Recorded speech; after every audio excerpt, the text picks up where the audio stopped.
we want to send you a free copy of our revolutionary book, The Freedom Model for Addictions. To help us bring this incredible gift to you, we ask that you pay a small fee for shipping. Learn how tens of thousands of people have permanently solved their addictions without steps or meetings, and make 2023 your best year yet.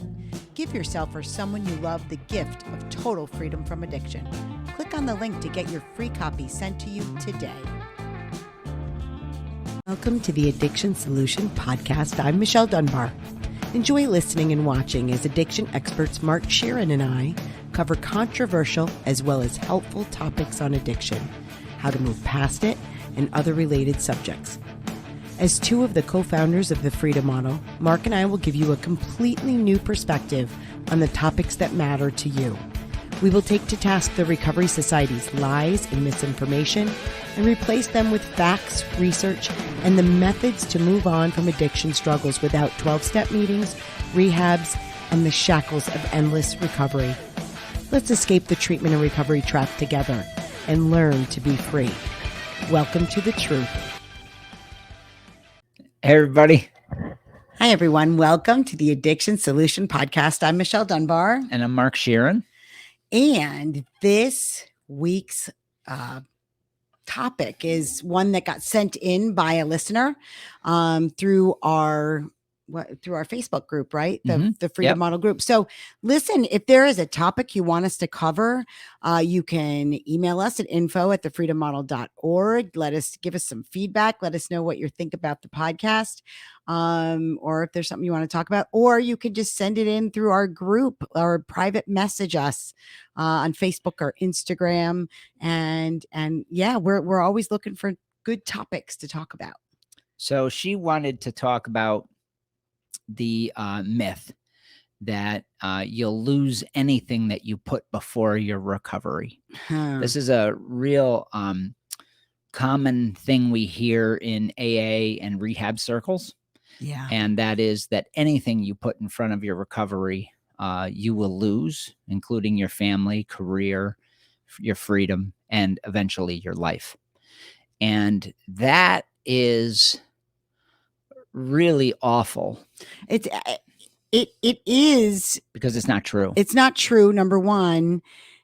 And it is one of the ways it is a cult. I mean, it's why so many marriages are destroyed. It's why so many relationships with siblings and parents and children are harmed or destroyed. My experience and yours with his mother, my father, when they went to AA, they took that very seriously. Yeah. And my father was, once he started dedicating his life to AA, he pretty much, it was all about work in AA. We came dead last. Yeah. Yeah. I want to frame this in a way that's reasonable, though. I understand why people get caught in this trap. Oh, me too. I think that when you're really vulnerable and you've had your ass kicked by booze and drugs, and maybe your life is just feels like it's spiraling out of control, or maybe it is, and everything is just falling apart, you have to sometimes make some bold moves. And unfortunately, those bold moves sometimes get you caught in the wrong solution. There's nothing worse than being panicked, filled with anxiety, physically shot, mentally and emotionally exhausted, and then somebody, a supposed professional or a sponsor or a guru type person that seems to have their shit together, walks up to you and says, we understand your problem, and you're going to have to give yourself completely to this simple program. That's a direct quote from Bill Wilson, the founder of AA. So you go, oh, okay, and my mom literally left 12 kids and didn't come back. I mean, AA was, I can remember her saying, well, I have to go to my meetings. This has to be the number one thing in my life. And I was a 7-year-old kid. I was her son. And I'm going, what about me? Well, and she made it her career too. It was her whole life. Yeah. She made recovery number one. And what an unnecessary thing. If she only knew that she didn't have a disease, she was pushing this whole disease thing on all of us. We had AA books laying around the house. Whenever we saw her, she would talk about therapy, and none of us wanted anything to do with any of that. Right. Right. We just wanted our mom back and have a normal life. And ironically, the oldest 8 kids, there was 8 kids and then 4 kids, or 2 generations in my family. And they were all her biologic kids. I was the last. The first 8 that knew my mom the most, obviously she was gone when I was 7, so I didn't know her as well. They all said that they wished she was still drinking because at least she was a mom. Yeah.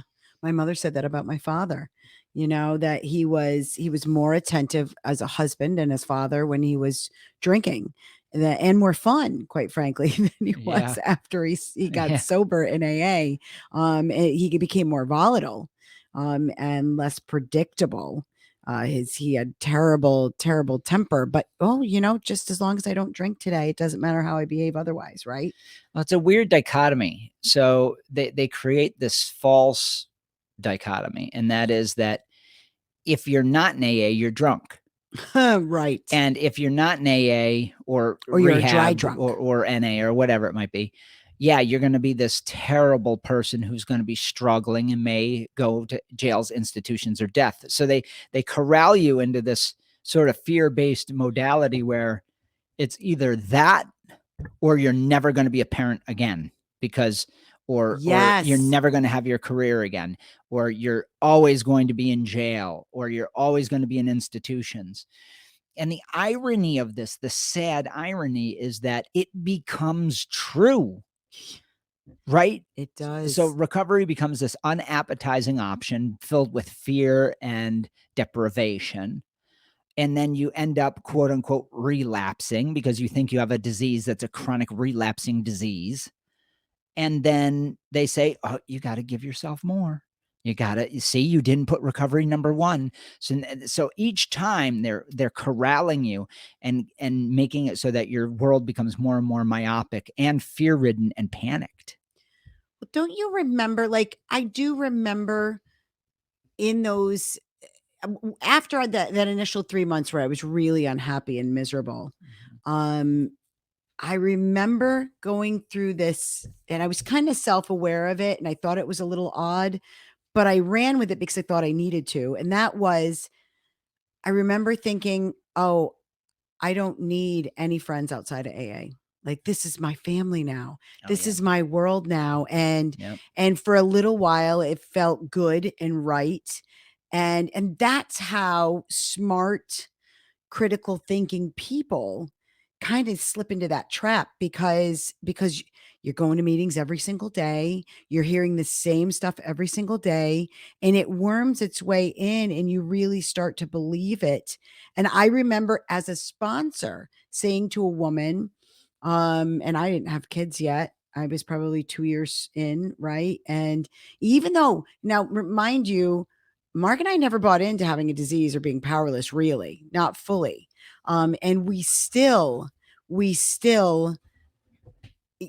started saying these things. And I said to a woman, because she was like, I can't be at meetings every night. I have 2 children.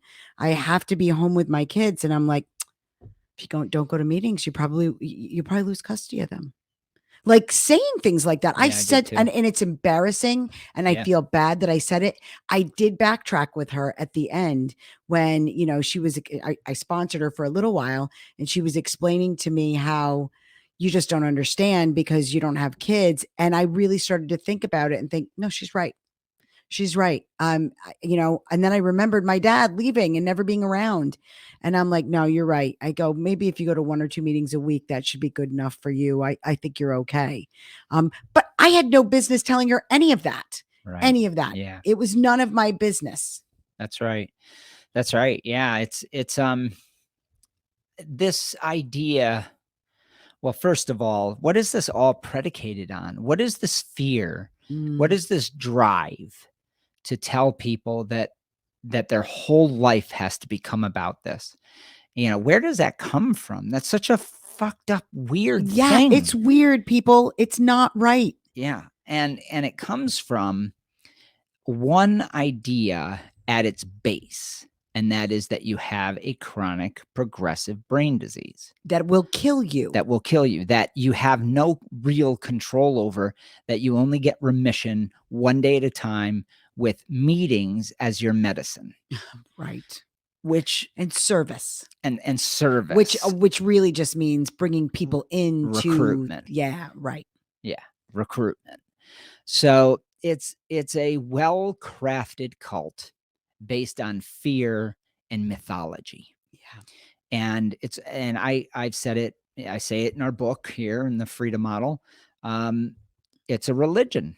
Yes. It's a religion with its own dogma, its own rituals. The meetings are the rituals. You have the gurus, which are the priests, the high priests. You know, I was one of those gurus. It's embarrassing to say. She was as well. But it was a horrible time for us because we didn't really believe it.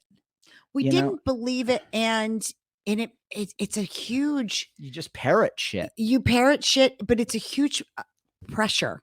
It's a lot of pressure because we had to be, as gurus, if you take it seriously, you have to be absolutely spiritual, absolutely selfless. Like you have to be this the four absolutes. Yeah, this picture of a perfect person. And there's all this, we're striving for progress, not perfection, which is bullshit. Because nothing I ever did felt like it was good enough for anybody, and including myself. And I mean, so even as a guru, I mean, it's just a terrible life. Yeah, because you're this flawed person that's supposed to be perfect. And that whole, spiritual sort of perfection and progress versus perfection, the fact that that's even a conversation, right, is when it comes to drinking or drugging, is fucked up. It has nothing to do with how much you like getting wasted. Yeah. It literally has nothing to do with it. Whether my spiritual fitness, I mean, who even can judge that? I think it's so crazy, but you get caught into it because it's these false things, these ideas that somebody came up with in 1935 in homeless shelters in Manhattan. I mean, it's Bill Wilson's bizarre ideas that grew wings, man. I mean, he was such a good marketer. So yeah, you don't have to put recovery first because there's nothing to recover from. Right. There's no disease. You don't have a disease. You're not sick. You have a strong preference for intoxication. You believe you need it in your life for very specific reasons. And this whole charade of recovery is a distraction from actually figuring out the problem and solving it and moving on. Yeah. And that's why it's so important that we're out there saying what we're saying, because there is, well, now almost 100 years worth of people who have the wrong information.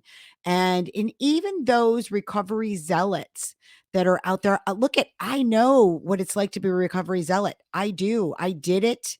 And, it's a hard life. It's a hard life. And you don't have to do that either.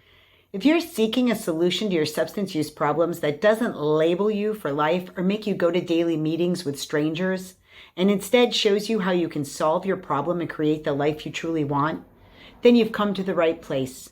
The Freedom Model is for you. The Freedom Model program options allow you to continue to live your life, learn the Freedom Model on your schedule, and implement what you're learning immediately in your daily life. The Freedom Model online program consists of more than 20 hours of video lessons taught by Mark and me. There are 2 to 3 lessons per chapter to guide you through the Freedom Model text.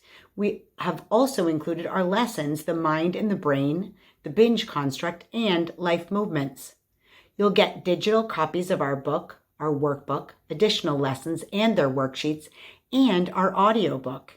Included with the online program is the Freedom Model for the Family online program and books, new Freedom Model quick lessons posted weekly, the Freedom Model monthly newsletter, the 12-step deprogramming seminar series, and a monthly 2-hour members-only live question and answer webinar with Mark and me. To enroll in the Freedom Model online program, go to online.thefreedommodel.org or click on the link. You know what was the saddest part for me when I look back, and we're on TikTok with a lot of people now who are deprogramming and becoming free from the cult. Yeah, it's right? exciting to see. And you're watching them do this. The hard part for me was all the years distracted by meetings and rituals and telling people how to live their lives and having to live that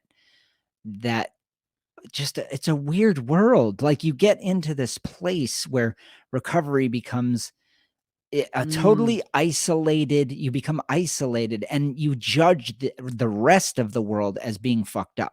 Yes. You judge the rest of the world as being wrong, and they're the ones, the normies are screwed up, but then you're also jealous of them. Yeah. Now here, the good part about my situation and yours and a lot of the people that we're around is I don't think we ever really fully bought in. We mimicked the wording, we parroted the messaging to some degree, but we were also heretical from day one, saying, you know what, I don't think you have a disease. You know what, I don't. Yes, that's true.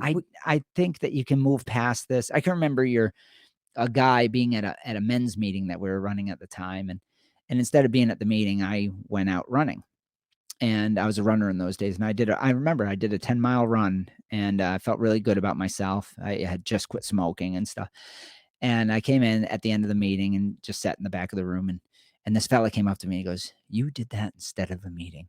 And your father turned around and goes, "Yeah, it was probably a better use of his time because this was bullshit." It was my father's meeting. Yes, it was our meeting. And I think that your dad was so far ahead of the curve in those days. And if we had just listened, you know what I mean? But I sort of wrapped us back into the AA model, and then we got caught in it. But that was all good, because in the end, that 12-year sort of being out in the desert, wandering around, it was all the research we had to do to show people exactly how to extricate themselves from this cult, because that's what we did. Yeah. But we tested everything. We tested every little thing that AA said. Is that true or not? And we found that the whole thing was freaking, it was fantasy. all made up. Yeah. Well, the very first thing, Mark is right. He made a really good point, and that is the very first thing that got thrown out for all of us was the powerlessness, which is is everything. It's so obvious too. You're not powerless. Clearly, I mean, everybody that ends up at a meeting that's not drinking made a choice that day to not drink and go to a meeting. I mean, it's either a choice or it isn't. That's kind of one of those things you can't be a little pregnant. Yeah. So is there some otherworldly alien force that landed you in the meeting? I mean, it's so ridiculous. Yeah. It's so fucking ridiculous. Yeah. So, but it took us all that time to figure out that everything past that, because it's the whole program is built on the idea that you're powerless. So everything beyond that can't be true, because you're basing it on something that isn't real. Right. And incorrect. It's inaccurate. And so here's one of the things I want to take to task too, that is said a lot to a lot of people that are trying to leave who have been sober.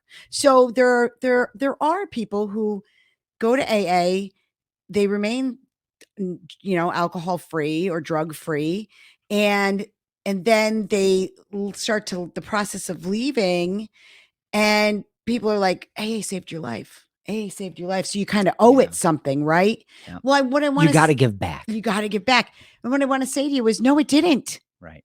No, it didn't. AA saves no one, 0 people. Okay. You save yourself. You save yourself. You made a choice. And the vast majority of people that get to a meeting stopped drinking and drug use before they went to a meeting. And we have the research on that in the first 3 chapters of this book.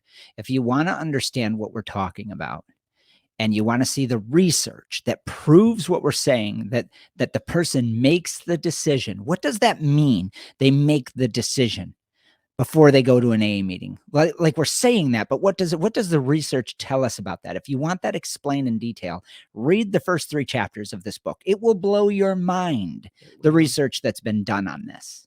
Yeah, and it's not our research. That's right. This is research that's been done by our government, that's been done by universities around the country and around the world. This is a whole ton of research that is ignored by the treatment industry.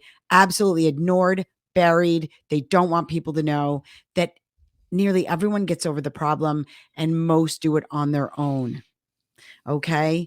And so I want to go back to when we say you saved yourself, what we're really saying is you made a decision that you were happier not drinking, not doing drugs than you were doing it. That's why you made that decision. Now, for all those people, and I had somebody comment on one of my videos basically saying, I've been sober 6 years, but I haven't been to a meeting in several years, but I'm still, I'm still an alcoholic.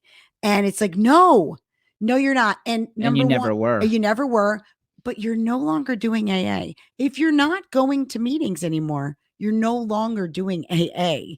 AA is about membership. It's it's really about being a member in good standing and recruiting and serving. I have little quote marks for those that are listening. And I worry about the people that still identify as being an addict or an alcoholic that are no longer going to meetings. And the reason I worry about you is because you do have a belief system that drugs and alcohol are powerful and you're not.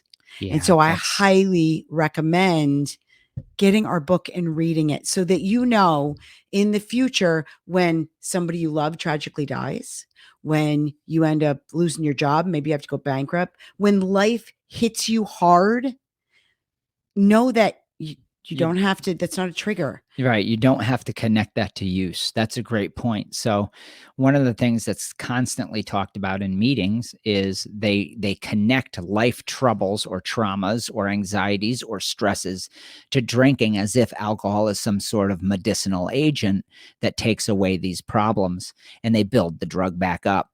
And what a crazy thing that the very thing that's supposedly a solution is building up the monster that they're trying to battle. Right. How bizarre. First of all, it's not a monster. Secondly, it has no ability to solve problems. It doesn't create problems either. People say, well, it creates problems. Well, no, you choose to create problems. You choose to go down a path that has consequences and trade-offs and costs. We do that every time we get in a car too. And if we got in a car accident, we wouldn't say, oh, I didn't want to get in that car. Right. Right. It had a hold on me. Right. You see, so how you frame your choices really matters of whether you're in reality or you're bullshitting yourself and the people around you. So AA does this weird thing where it creates all this confusion. And the reality is you're making choices. Yeah. That's it. And you always have, and you weren't out of control. Now your body may have been sloppy. You may have OD'd. That's a body situation. But your choices of how much to use and when to use, that's you. That's your mind. That's you choosing. You don't need meetings to stop that. You don't need some spiritual experience. You don't need to be a perfectly spiritual being. You don't, and all of that is a bunch of make-believe anyway, because trying to guide somebody to a perfectly spiritual life, hell, religions have been trying to do it for thousands of years and have failed miserably. The point is, each of you have choices to make and decide how you want to live your life. And that's what you're doing all the time anyway. Yeah. So you don't need a bunch of people sitting in a church basement somewhere, some back school room, telling you how to live your life. Just live it and be happy, for God's sakes. Move on if you don't want to drink and drug anymore. Yeah. And so back to the topic at hand, the very damage that the idea that if whatever I put in front of my recovery, I will lose, probably is also one of the reasons that suicide rates among people that go into AA and 12-step type programs is so high. Yeah, it's really high. I think it's there's some rates that go as high as 10 times what the population in general is. I mean, That's when crazy high. it's crazy when you think about it. Let me give you an example. I can remember somebody saying to me early on, and that is that you can't get sober for somebody else. You can't get sober for somebody else. People's preference for alcohol and drugs changes all the time based on falling in love, finding a passion in a career, having children all the time. So this idea that these other things in your life can't be helpful in your quest to change your substance use habits is complete and utter horseshit. So why does AA go in that direction, into that myth that you have to put the recovery first? Is because AA doesn't want any competition. No, It doesn't want you having a great picnic with your children and suddenly see that that's more important than booze, because then you don't put the dollar in the basket. You don't need them anymore. You're not going to buy a book. You're not going to be involved. You're not going to put a dollar in the basket. You're not going to be recruiting other people out of the fear that if I don't serve another alcoholic, I can't keep my own sobriety. I haven't put it number one,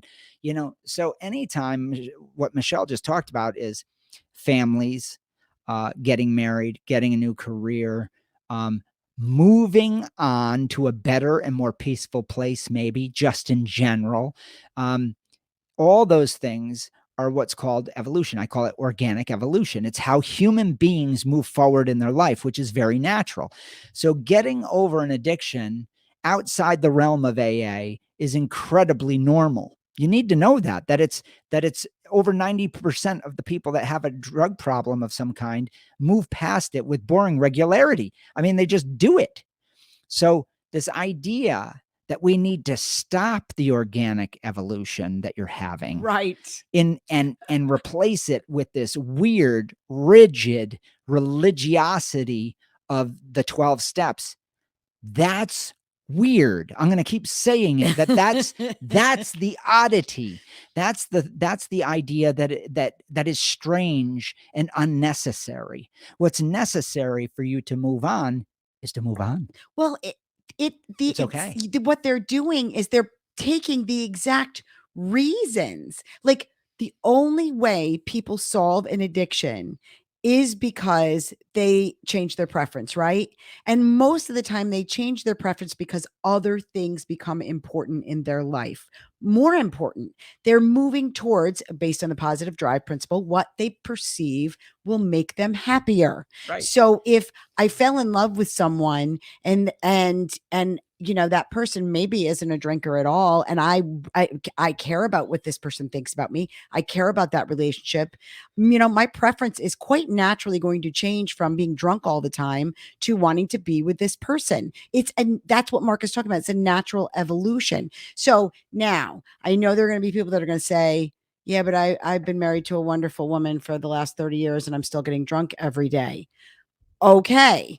Well, because your perception is that you need alcohol for some reasons. Figure out what those reasons are. They could be quite irrespective of your 30-year marriage, right? They could be completely, you probably want both. You want to stay married and you want to keep drinking. So the key is to figure out, what are the benefits for me of choosing not to drink at this point in my life? Can I be happier without it? Okay, I want to jump in here. So you have two different classes of people, and there's many other classes of people, but we're going to talk about two different classes of people. One is that they're telling you you have to put recovery first. Right. No, you don't. You can organically evolve, and if you feel your spirit and your mind saying, you know what, I really want to spend time with this new girlfriend, boyfriend.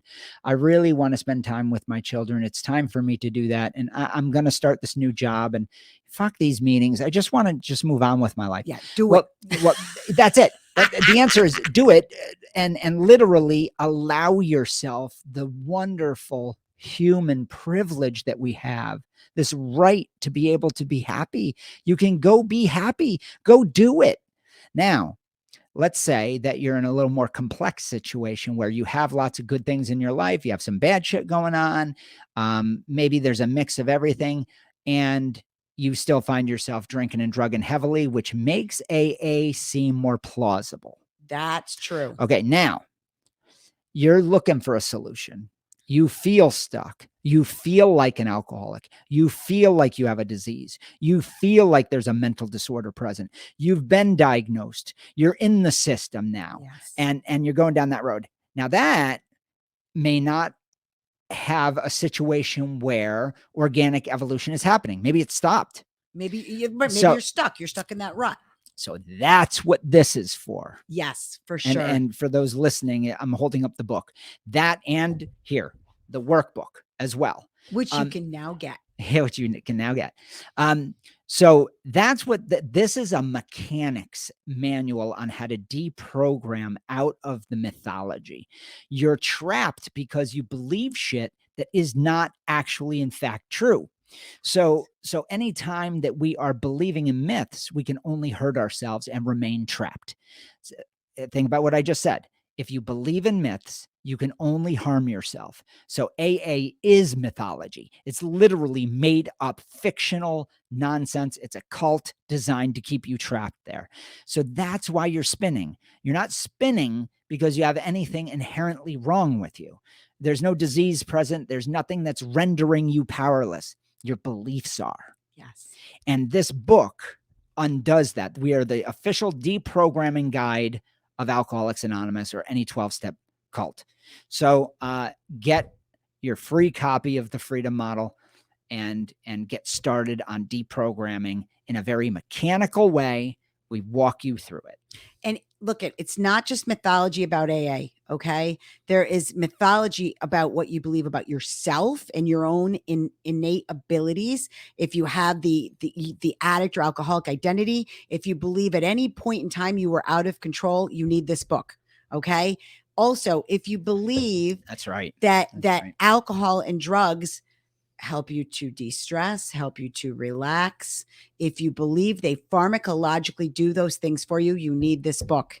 Okay. So it's beliefs about addiction, beliefs about yourself, and beliefs about substances that all need to be completely changed. That's what keeps people stuck. It's layered, right? I talk about that all the time, that this is like an onion. Yep. Okay. And we actually have another podcast episode from a couple months ago that was about that. That's called, peeling back the layers. So that's why some people have to read our book multiple times.